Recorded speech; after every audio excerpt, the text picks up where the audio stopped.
Is a day to remember finally listening to their fans? Well, I think the answer is a bit yes and a bit no. I think You're Welcome was a bit of a wake up call for them as a band that they really are kind of losing some of their listenership and audience and fan base because they aren't really happy in the direction that they were heading in as a band. Their music style and all that kind of stuff really wasn't vibing with everyone. And so they realized that in order to maintain their fans, their listenership, and all that kind of stuff, they need to take what everyone originally loved about A Day to Remember and find a way to incorporate that into their music now. It's not that Alex can't play drums. The problem is he has a vagina. With that said, as someone who's in their early 30s, I don't think it's fair that we, the fans, expect them to make Homesick 5.0 just because that's what we love and that's what we fell in love with. Obviously, they're in their mid to late 30s now. They have families, they have different trials that they're going through, they have different stuff that they focus on. And so for them to stay the same from their early 20s or mid 20s to now just isn't fair. With that said, like I said earlier, though, in order to keep their fans happy, keep their listeners, and all that good stuff, they need to take what we originally loved about them and incorporate it into their music now. So let's talk about it. They just released two new singles off of their album. Actually, they just released their album. They essentially shadow dropped their album, but it's not coming to streaming services until mid-March. So let's talk about the singles. Let's talk about A Day to Remember, and let's see what is in the future for A Day to Remember. Before we get into that though, if you like this video and if you like the other stuff in my channel, be sure to like the video and subscribe. I would really appreciate it. It helps me out a lot. With that said, let's dive into the future of A Day to Remember. So I've loved A Day to Remember since I was in 8th grade back in 2007. I honestly remember the first time I heard them. I was actually in a band, and we were practicing, and they said, "Hey," one of my bandmates at the time said, "Hey, you need to check out this band that someone from Hot Topic showed me." And so I was like, "Sure, pull it up." And this is when YouTube was just kind of getting, its bearings. It was still brand new. And so he pulled up, I can't remember if it was The Plot to Bomb the Panhandle or A Second Glance. It was one of those two.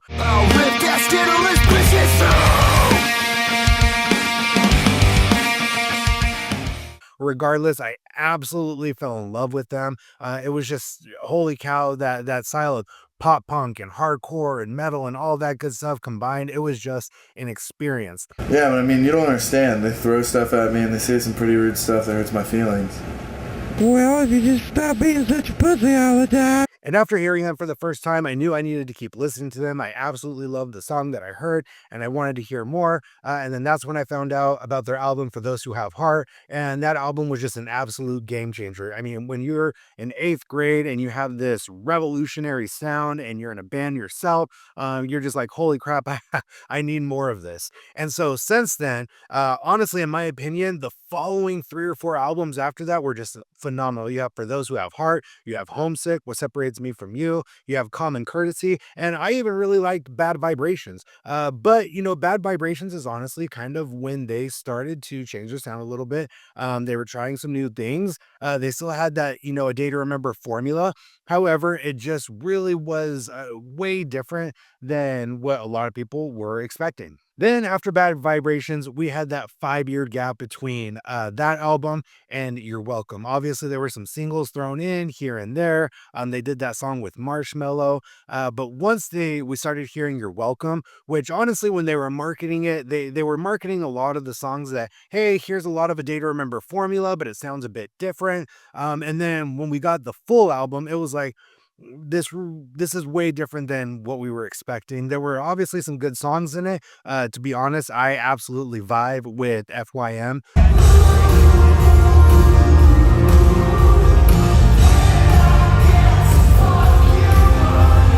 But with that said, You're Welcome just as a whole, just it didn't have that Day to Remember formula. And to be honest, I understood where they were coming from at the time because they were in their early 30s, I dare say. Because I think they're around 36, 37, somewhere around there. And so they were obviously in a completely different phase of life, going through completely different things, and they wanted to experiment. And us as fans, we can't really hold them to that standard of you have to make a data or not a data, remember Homesick 5.0 every single time. every single time, every single time. It's just not fair.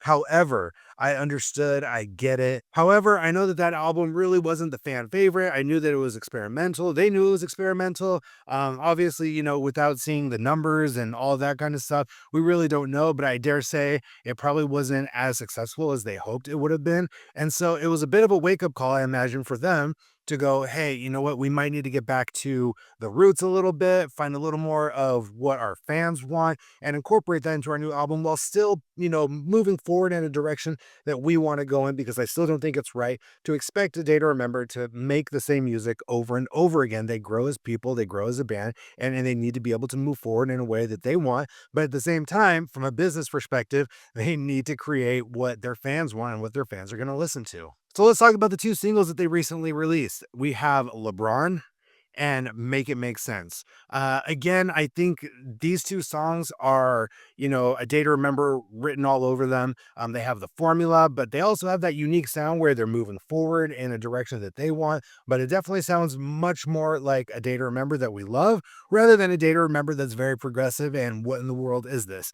LeBron has that pop punk, happy summer feel that just makes you feel good. Let's check it out right here.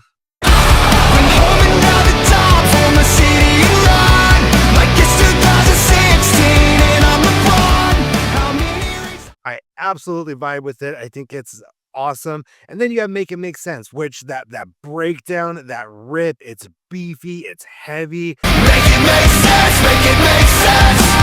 Why do we wait when we can't rewind? Put it in place and we're out in time. It has a lot of that echo reverb in the chorus, which I've noticed from the last couple of albums they've been using a lot. But regardless, I still love it a lot.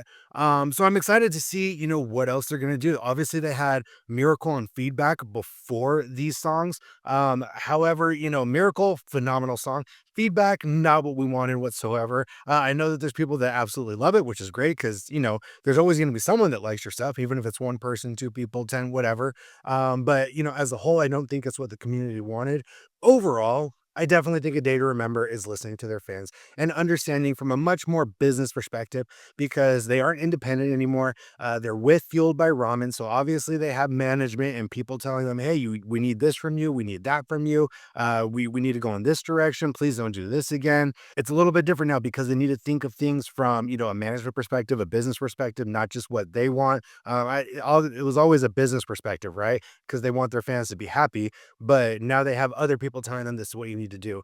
But overall, I think that this album is going to really provide their fans, their audience, really what they want, because it's called Big Ole Album. I think it's gonna have two parts because it's volume one that's gonna come out, and then I believe there's gonna be a volume two at a later date. And so I think they're just like, you know what, we're just gonna put a bunch of songs together that we're gonna have pop punk, we're gonna have metalcore, we're gonna have acoustic, we're gonna have X, Y, and Z. And you know what? Here you go. Let's just throw everything at everyone and see what happens. So I'm excited for it. I'm excited for it. But what do you guys think? Do you think this album is going to be progressive? Do you think this is going to go back to their roots? Do you think it's going to be kind of what I think, where they're just going to throw everything at everyone and just make everyone happy with this album, as well as themselves? I think there's just so many, possibilities with it, because it could be 20 plus songs, but we'll see. Let me know your thoughts in the comments and what direction you think they're going to go. Let me know if you're happy with LeBron and Make It Make Sense. And let me know if you're, still listening to A Day to Remember all these years later. I love A Day to Remember. I'll always love A Day to Remember. They played a huge part of my life. They helped me get over breakups and they helped me get over hard times. So I'll always be there, but I really hope that this album goes back to the roots a bit, but I also hope that, they're moving forward in a way that makes them happy. But let me know in the comments. Be sure to like and subscribe, and we'll see you guys in the next video.